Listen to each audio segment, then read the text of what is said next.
안녕하십니까. 신인균의 군사TV 알기 쉬운 무기백과입니다. 자, 알무백 재밌으시죠? 눈팅만 하지 마시고 구독, 알림, 좋아요 눌러주십시오. 매일매일 새로운 무기를 아주 재밌게 에피소드를 넣어가면서 설명해 드립니다. 자, 오늘은 여러분들 굉장히 기대가 크신 아이템입니다. 바로 일본 제국 해군 최대의 삽질입니다. 야마토급 전함. 인류 역사상 가장 큰 전함이죠. 이 야마토급 전함. 이 야마토의 스토리와 최후에 대해서 설명해 드리겠습니다. 자, 제국주의 망상에서 헤어나오지 못하던 일본, 그리고 열강들의 제동입니다. 1922년 워싱턴 군축조약이 발효됐습니다. 이 워싱턴 군축조약이 뭐냐? 이제 기존 강대국들이 자기네들 위상을 좀 지키겠다, 이런 밥그릇 지키기 아니겠습니까? 여기에서 이렇게 이야기가 나옵니다. 당시만 해도 이제 해군력의 시대니까, 지금도 그렇지만, 자, 미국과 영국은 총톤수 50만 톤으로 제한한다. 이제 군함의 총톤수를 50만 톤으로 제한한다. 일본은 30만 톤으로 제한하고, 프랑스, 이탈리아는 17만 5천 톤으로 제한한다. 그리고 신규 건조 함정은 척당 3만 5천 톤 초과하는 것을 금지한다. 그리고 함포도 16인치 넘는 건 달지 마. 최대 16인치다. 이렇게 조약을 맺은 겁니다. 그래서 일본은 한참 지금 성장하고 있는데 그렇게 딱 제한 걸어버리니까 자기들은 영국, 미국보다 더 클 자신이 있었는데 이렇게 제한을 딱 걸어버려요. 그래서 일본은 야, 그런 조건이 어딨냐 이제 이렇게 되는데, 어쨌든 그렇게 열강들이 조약을 맺어버렸어요. 근데 참 놀라운 것이 1922년 이때만 해도 일본이 과연 2차 대전 태평양 전쟁을 일으킬 정도로 됐을까 싶은 그런 시기였는데, 이때 일본의 총 배수량 30만 톤, 프랑스는 17만 5천 톤 이렇게 제한됐으니까 이미 일본이 프랑스의 국력을 넘어섰다라고 평가되는 시기였던 것 같아요. 그런 면에서 보면 정말 대단했다라는 그런 생각이 듭니다. 어쨌든 이렇게 해서 워싱턴 군축조약으로 인해서 일본 해군력 강화의 제동이 걸립니다. 그런데 나쁜 일본이 그렇게 쉽게 물러나지 않겠죠. 그래서 애초에 협상을 지킬 의지가 없었던 일본입니다. 그래서 1937년도에 야마토 프로젝트를 착수합니다. 그리고 이 야마토 전함을 총 8척을 건조할 계획을 세우는데, 근데 이제 이 야마토 전함이 다 7만 톤이 넘어요. 그런데 워싱턴 조약에 의하면 3만 5천 톤 이상은 못 짓지 않습니까? 자, 워싱턴 조약은 3만 5천 톤, 그리고 함포도 16인치 이렇게 제한을 했는데, 이제 야마토는 그게 아니죠. 7만 톤 넘는 덩치에 18인치 함포를 이제 달기로 한 겁니다. 그래서 야, 배수량하고 주포 이런 건 거짓말하자. 거짓말하면 된다. 이제 이렇게 된 겁니다. 특히 배수량 같은 경우는 거짓말을 해도 누가 와서 재볼 수 있겠습니까? 그런데 덩치가 워낙 거의 더블 이상으로 큰데 이것을 거짓말하려고 했다라고 하는 것이 애초에 참 나쁘죠. 그러면서 우리 대일본 제국의 기술력과 힘을 보여주자 이제 이렇게 한 거예요. 그래서 최강의 최고급의 그런 전함을 만들기로 한 겁니다. 당시만 해도 항공모함 이런 것들이 이렇게 강할 줄 몰랐고, 전함, 아주 방어력이 강력한 이 전함에다가 펀치력이 아주 강력한 이 함포를 달고 상대의 함대를 그냥 깨버리고 자기는 생존하고 또 깨버리고 생존하고, 이런 이제 거함 거포 시대였어요. 그러니까 장갑을 엄청 두껍게 만들고, 그래서 상대의 함포 포탄에 침몰하지 않고 견디고, 그리고 우리 함포는 워낙 강력해서 때리면 그냥 상대의 군함, 구축함, 순양함, 전함 이런 것들이 박살나게 되어버리는 이런 것들을 이제 만들고 싶었던 겁니다. 그래서 야마토라는 군함을, 전함을 만듭니다. 자, 국군을 건 전함 건조 사업의 시작입니다. 1937년도인데요. 자, 이 사진이 이제 흑백 사진을 최근에 이제 칼라로 복원한 그런 사진이라고 합니다. 자, 여기 보시면 이 사진이 지금 한미에서 찍은 사진이에요. 야마토 함의 뒷모습입니다. 뒷모습. 여기에 보이는 이 어마어마하게 큰 이 함포가 18인치 460mm 함포예요. 이 18인치 함포가 무려 9문이 들어갑니다. 이 포탑은 3개인데 한 포탑에 함포가 3문씩 있으니까 총 9문이 들어갈 정도로 어마어마하게 큰 그런 군함이었어요. 지금 우리 세종대왕함 함포가 5인치입니다. 127mm. 그런데 이것은 460mm. 그러니까 이 함포의 크기, 위력 이런 게 익히 이제 생각이 되시겠죠. 자, 여기 뒤에 보이는 요 조그만 함포가 보입니다. 요게 3년장, 지금 포문이 3개가 있는데 이게 155mm 함포입니다. 155mm, 이게 바로 지금 그 미국이 가지고 있는 뭐 거의 첨단, 최첨단 군함이죠. 주말트, 그게 들어가는 함포가 155mm 아닙니까? 우리 세종대왕함을 비롯한 거의 모든 대형 구축함들은 지금 현재 127mm 함문을 가지고 있는데 그 155mm 함포가 무슨 뭐 성냥개비 같아요. 여기 460mm 함포에 비하니까. 이 정도로 이 야마토는 거대한 군함이었습니다. 한 척 건조 가격이 무려 1억 3,780만 엔. 당시 이 일본의 예산은 1%였답니다. 일본 예산은 1%. 지금 돈으로 환산하면 무려 10조 원 이상 들어가는 그런 돈이라고 하고요. 당시 이제 진주만 공습을 나중에 했던 그 항공모함, 유명한 항공모함이죠. 바로 쇼카쿠, 그리고 지카크 항모가 있는데 이 항모의 건조 가격이 8,500만 엔이라고 하니까 무려 그 항공모함, 주력 항공모함의 건조 가격의 거의 2배 가까이 되는 이런 비용으로 만들었어요. 그리고 이 야마토의 이번 함인 무사시 같은 경우는 1억 4,500만 엔 건조 가격이 들었다고 합니다. 이런 무지막지한 군함을 짓기 시작했습니다. 그래서 지었습니다. 1941년도에 이제 완성을 했고 실전 배치를 하게 됩니다. 자, 만재 배수를 한번 보겠습니다. 72,800톤입니다. 정말 무지막지하게 크죠. 길이는 263m, 그리고 너비는 38.9m. 정말 길고 넓습니다. 특히나 길이에 비해서 너비가 상대적으로 좀 넓은 그런 좀 뚱뚱한 체형의 그런 군함인데, 왜냐? 방어력을 강화하기 위해서 장갑을 워낙 두껍게 하니까 이렇게 뚱뚱한 그런 군함이 된 겁니다. 추진 속도는 전기 터빈을 사용해서 29노트, 이렇게 엄청난 덩치인데도 29노트나 달리고요. 승조원은 2,800명, 주무장으로는 460mm 함포 9문, 장갑은요 무려 장갑 두께가 함교, 그러니까 함교가 이제 이 지휘부가 들어가는 데 아니겠습니까? 여기의 장갑 두께는 500mm, 그리고 갑판 장갑 두께는 220mm, 그리고 이 측면이죠. 이 측면에 이제 함포를 좀 두들겨 맞을 거 아니겠습니까? 함교하고 측면에 많이 맞겠죠. 측면 장갑 두께는 무려 400mm. 이 정도의 방어력을 가지고 있는 그런 엄청난 방어력, 그리고 460mm 주포의 공격력인데, 460mm 주포의 이 공격력은 함포 사거리가 무려 43km입니다. 지금 우리 MK45 함포 사거리 해봐야 뭐 한 20km, 25km, 23km 이 정도밖에 안 되죠. 근데 이게 43km나 날아가니까 460mm 같으면 포탄이 이 정도 돼요. 이런 포탄이 뭐 43km나 날아가는 겁니다. 정말 무지막지하게 멀리 날아가는 것이죠. 그런데 이 탄두 중량이 얼마냐? 무려 1.35톤, 1.35톤입니다. 1.35톤이면 북한의 지금 뭐 주력 미사일이 노동미사일이죠. 그 노동미사일 탄두 중량이 1톤이 좀 넘는다고 하니까 노동미사일 탄두 중량보다 더 센 게 9발이 그냥 한 번에 그냥 쏠 수 있는 능력을 가진 게 이 야마토입니다. 노동미사일 같은 거, 그 9발을 한 번에 쏘는 위력, 능력, 이게 이제 야마토고, 자, 이런 군함을 만들었습니다. 자, 그런데 말이죠. 또 한번 보겠습니다. 이 무장이 다 끝이냐? 아닙니다. 자, 위에서 본 CG인데요.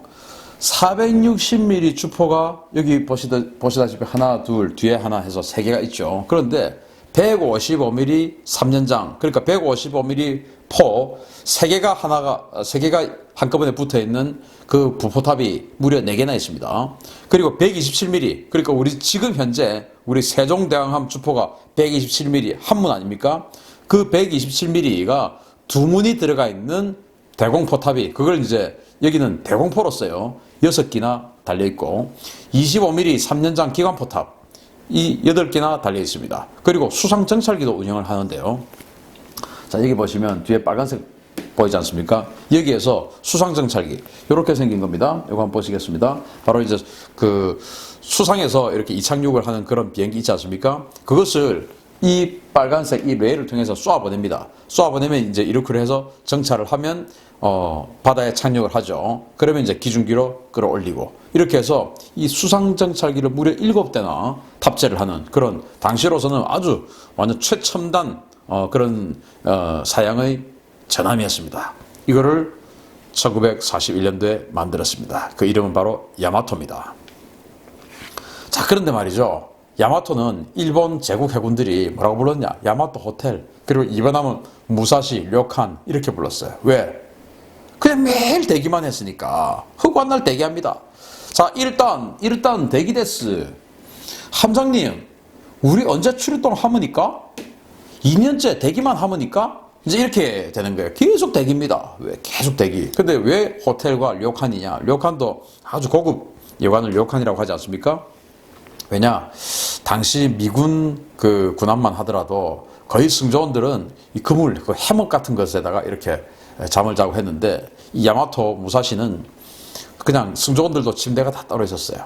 그리고 요리사가, 전용 요리사가 다 따로 있었고, 그리고 시설이 워낙 좋았답니다. 그럼 뭐 하여튼 일본 제국 해군의 상징처럼 만들자 해서 만들었으니까 아주 고사양의 그런 실내 시설, 그리고 어떤 환경 이런 것들을 자랑하고 있는데, 허구한 날 대기만 하는 겁니다. 2년째 전투에 나가지 않는 것입니다. 왜?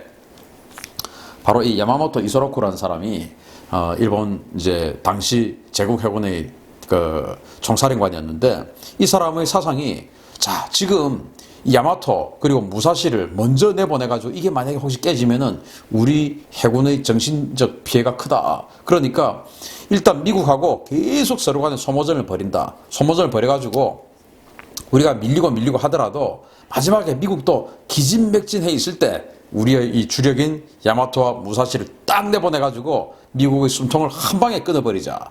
그렇게 해서 야마토와 무사시는 계속 대기를 시키는 거예요. 예를 들어 1942년 미드웨이 해전, 뭐 그 미드웨이 해전으로 인해서 거의 태평양의 제해권이 미국으로 넘어간 상태 아니겠습니까? 그런데도 출전을 하지 못한 거예요. 왜?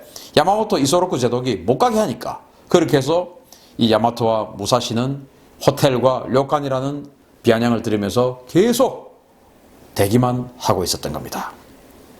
자, 그러다가 이제 너무 그냥 세워놓기도 뭐 하니까 1943년 12월 25일입니다. 이때 이제 그 인도네시아 근해 그 적도 부근에서 미국과 일본이 아주 해전을 어마어마하게 하고 있었죠. 그래서 당시 이제 그 인도네시아 그리고 필리핀 지역으로 보급을 나갔던 그 보급 함대가 있습니다. 그 보급 함대를 이 야마토가 호위를 하는 호위 임무를 맡았어요. 제대로 된 뭐 함대 결전 임무 이런 게 아니고 그냥 보급 함대를 호위해라. 너무 이제 여기 있으면 안 되니까, 왜? 그쪽에는 이제 미군 함대도 없고 하니까 그냥 일단 호위 좀 해라 해서 야마토가 보급 선단을 호위해서 가다가 바로 이 미국의 스케이트라고 하는 잠수함에게 발각된 겁니다. 그래서 이 스케이트 잠수함이 의뢰를 쐈습니다. 의뢰를 쐈는데 의뢰 한 발을 그대로 명중을 했는데, 그 중에서 이제 네 발을 쐈는데 한 발이 제대로 명중을 했어요. 어디 명중했냐? 바로 이제 벌지라고 있는데, 그때 당시의 전함들은 이 의뢰를 이제 맞을 것을 대비해서 이렇게 배 밑에다가 큰 공간을 이렇게 두고 있었던 거예요. 그걸 이제 벌지라고 하는데, 이른바 요즘 뭐 탱크나 이런 걸로 치면 공간 장갑 개념의 그런 거가 되겠죠. 이 안에다가 이제 그 공기를 많이 넣어놓고 폭발을 하더라도 진짜 함체 본체에는 영향을 미치지 못하고 밖에 하여튼 장갑 하나를 추가로 공간을 더 대서 놔두는 겁니다. 그 벌지에 이제 맞은 겁니다. 그래서 이 당시 야마토 일본 해군은 뭐라고 했냐? 우리는 맞은 것조차도 몰랐다. 그리고 돌아와 보니까 맞았네 해서 수리를 했다. 그 정도로 우리는 강하다. 이렇게 이야기를 했는데, 사실 이제 당시 승조원들의 증언을 들어보면 이 벌지가 구멍이 나가지고 그게 물이 3,000톤이나 들어왔답니다. 3,000톤에 들어오고 해서 야마토가 크게 기울고 해서 간신히 일본으로 돌아왔다고 합니다. 여하튼 그런 어떤 치명상을 첫 출전에서 맞아버린 거예요. 이게 이제 미국 해군에게 크리스마스 선물을 준 거였습니다. 자, 그리고 이제 이 벌지가 파괴되고 했으니까 수리를 해야 되겠죠. 그래서 건 한 6개월 동안 수리를 합니다. 수리를 하고 이제 수리가 완료됐죠. 그러던 차에 굉장히 큰 변고가 발생합니다. 뭐냐? 바로 아까 그 걸림돌이었죠. 야마토 출전의 걸림돌이었던 야마모토 이소로쿠 제독이 죽었습니다. 전사했습니다. 어떻게 전사했냐? 이 사람이 이제 이 필리핀 인근에서 당시에 뭐 어마어마한 그 해전이 이제 벌어지고 하니까 그 인근 전장 시찰을 간 겁니다. 전장 시찰을 갔는데 이 야마모토 이소로쿠 제독이 타고 있다는 그 수송기가 지금 전장 시찰을 도고 있다는 정보를 미군이 입수를 합니다. 그래서 전투기를 보내가지고 그 야마모토 이소로쿠 제독이 탑승한 그 수송기를 격추시켜 버립니다. 그래서 전사해 버렸습니다. 자, 그러니까 그동안 이 야마토와 무사시를 못 나가게 막고 있었던 이 야마모토가 죽어버렸으니까 이제 그 다음 사령관은 야 보내자. 지금 뭐 우리가 지금 찬밥도 막 가질 때가 어디 있냐. 보내자 해가지고 필리핀해 해전에 보냅니다. 이 필리핀해 해전은 바로 1944년 6월 19일 날 벌어진 해전인데 이게 무슨 해전이냐. 제가 며칠 전에 제로센 전투기 했지 않습니까? 그 제로센 전투기 할 때 칠면조냐 뭐냐 할 때 완전히 일본 해군의 항공모함들이 박살이 나서 일본 해군이 제기불능인 상태로 됐던 그 해전이 바로 필리핀의 해전이었어요. 그래서 여기에 이 출전을 합니다. 야마토와 무사시가 딱 출전을 하는데 어떤 임무였냐? 일단 전위부대였습니다. 전위부대. 그리고 뒤에 본대는 항공모함이었어요. 항공모함 전위부대로 딱 가고 뒤에 본대가 항공모함들이 쫙 오고 있는데 그렇게 해서 이제 미국 해군을 유인해서 전위부대가 이제 싸우는 거예요. 싸우고 있을 때 뒤에 있는 항공모함 본대가 들이쳐가지고 미국 해군을 이제 박살내는 이 전략을 세우고 쫙 가는 겁니다. 그러다가 뒤에 본대에서 따라오던 순양함 구축함 몇 척이 다시 이 전위부대로 합류하는 겁니다. 그걸 보고 이 야마토하고 무사시가 뭐야 이거 해가지고 무전이 제대로 안 이루어진 상태에서 후위를 공격하는 미 해군인 줄 알고 자기네들 본대에서 따라와서 합류하는 그 군함들인데 그걸 때려버린 거예요. 함포로 때려버린 거예요. 그래서 첫 실전 사격이 뭐야? 팀킬이냐? 이래가지고 걔들을 때려버린 겁니다. 치명상을 입혀버린 거예요. 그런데 정작 미군 본대는 이 일본 해군의 전위대하고 싸우지 않고 뒤에 있는 항공모함들은 일본 해군의 본대와 바로 붙어버린 거죠. 그래서 거기에서 일본 해군의 본대 이 항공모함들은 완전히 박살이 나버렸습니다. 그래서 일본 해군의 항공모함들은 재기불능의 상태가 됐고 그때부터 거의 항공력을 상실한 상태로 전투를 하게 되는 계기가 됐고 그때 야마토와 무사시가 동시에 출격을 했지만 제대로 된 전투는 하지 못했어요. 그리고는 돌아왔습니다. 팀킬하고 돌아왔습니다. 자, 그리고 나서 또 몇 달이 지납니다. 넉 달 정도 지났죠. 1944년 레이테만 해전입니다. 바로 필리핀이 있으면 그 필리핀 중남부 지역에 있는 그 섬들 사이에 있는 만이에요. 여기에서 어마어마하게 큰 해전이 벌어집니다. 혹자는 2차 대전 최대의 해전이라고도 하는데요. 여기에 무사시가 참가합니다. 무사시가 이제 두 번째 함 아닙니까? 이 무사시가 이 레이테만 해전에 참가해가지고 뭐 열심히 싸웁니다. 그래서 뭐 일설에는 미 해군 순양함 구축함 몇 척에다가 치명상을 입혔다라고 하는데 사실 뭐 어느 포탄을 맞고 치명상을 입었는지 그 혼전 중에는 알 수가 없겠죠. 어쨌든 그러던 중에 이 무사시의 포술장이 큰 실수를 합니다. 아마도 경황 중에 뭐 훈련이 제대로 안 됐던지 아니면 그 극도의 공포감에 의해서 손이 떨려가지고 어떻게 잘 못했든지 뭐 이럴 텐데 어떤 실수를 했냐. 460mm 함포를 쏘는데 그 함포에다가 시한신관을 입력을 합니다. 시한신관은 뭐냐. 쏘고 나서 몇 초 후에 터져라. 그래서 바로 충격신관, 근접신관 이런 것보다 이 460mm나 되고 탄두 중량이 1.35톤이나 되니까 워낙 위력이 강하니까 근처에서 그냥 터져가지고 파편을 쏴버리자. 그렇게 해서 함교나 레이더나 뭐 이런 다양한 어떤 상처를 입히자라는 생각으로 이제 시한신관을 입력을 한 거예요. 그러면 예를 들어서 지금 쏠 준비를 하고 있으니까 뭐 쏠 준비하는 시간 또 날아가는 시간 이런 거 계산해서 이제 그 몇 초 시한신관 뭐 몇 초짜리 시한신관 이렇게 하겠죠. 자, 그런데 이 사람이 입력을 잘못한 거예요. 그러고는 이제 포탄을 장전을 합니다. 시한신관 입력을 몇 초에 터져라 장전하고 포탄을 장전했는데 이거 입력을 잘못한 겁니다. 그냥 포탑 안에서 터져버린 겁니다. 쏘기도 전에 터져버린 거예요. 어떻게 됐겠습니까? 그 어마어마한 1.35톤짜리 탄도 중량의 460mm 포탄이 나가기도 전에 포신 안에서 터져버린 거예요. 그러니까 내부에서 뭐 탄약과가 다 연결되어 있지 않겠습니까? 어마어마한 폭발이 일어나고 유폭이 일어나고 난리가 났죠 이제. 그래서 그때부터 이 460mm 함포 이 9문을 제대로 사용하지 못하고 나머지 155mm, 127mm 이런 거 가지고 그냥 싸우는 겁니다. 나름대로 무사시는 용전분투하다가 그렇게 덧없이 가버렸어요. 침몰해버렸어요 이제. 왜냐? 미국 그 함대가 보기에는 이 무사시가 가장 큰 재난이니까 이 무사시가 1번 타겟인 것이죠. 그냥 침몰해버렸습니다. 레이테만 해전에서 거의 첫 번째 제대로 된 전투에서 큰 전과를 올리지 못하고 포술장의 실수로 내부 유폭을 일으켜서 그때부터 두들겨 맞기 시작해가지고 침몰해버렸습니다. 지금도 그래서 레이테만에 있다고 하는데 필리핀 해가 워낙 깊잖아요. 그래서 일본은 이것을 이제 건지고 싶어 하는데 건지기는 사실 힘들다. 이게 뭐 7만 2천 톤이 넘고 거기다 물까지 잔뜩 들어있고 한 거 수천 미터 수심에 침몰해 있으니까 이걸 어떻게 건지겠습니까? 자, 이렇게 해서 이완하민 무사시는 최후를 맞이하게 됩니다. 자, 이제 야마토입니다. 야마토는 아직도 그래도 또 안 나가고 있습니다. 1945년 4월 7일입니다. 이제 전쟁이 거의 끝나가는 장면이죠. 전쟁이 거의 끝나갑니다. 이때 미국은 이제 아까 필리핀도 아니죠. 이제는 뭐 거의 대부분의 남태평양에 있는 섬들 다 해병대들이 상륙작전 이런 것들을 통해서 다 점령하고 이제 일본의 코앞인 오키나와까지 옵니다. 일본이 이제 큰일 났습니다. 그렇게 해서 어떻게 하냐.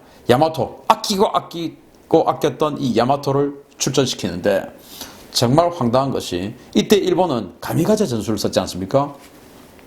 이 전투기들이 제로센 전투기들이 가서 돌아오는 연료는 넣지 않고 그냥 가는 연료만 넣고 가서 그냥 부딪혀서 죽는 거. 그때는 유도미사일이 없었으니까 뭐 그냥 유도미사일처럼 가서 그냥 대공포의 포화를 뚫고 가서 부딪혀서 죽는 거. 이 가미가제 할 때였어요. 그때 세상에 이 일본 제국 해군의 명예를 걸고 만들었던 이 야마토를 그런 식으로 사용하는 결정을 내립니다. 어떤 결정이냐? 이제 미국이 오키나와를 점령하러 오기 때문에 오키나와의 앞에 있는 그 섬의 모래톱에다가 이 야마토를 좌초시킵니다.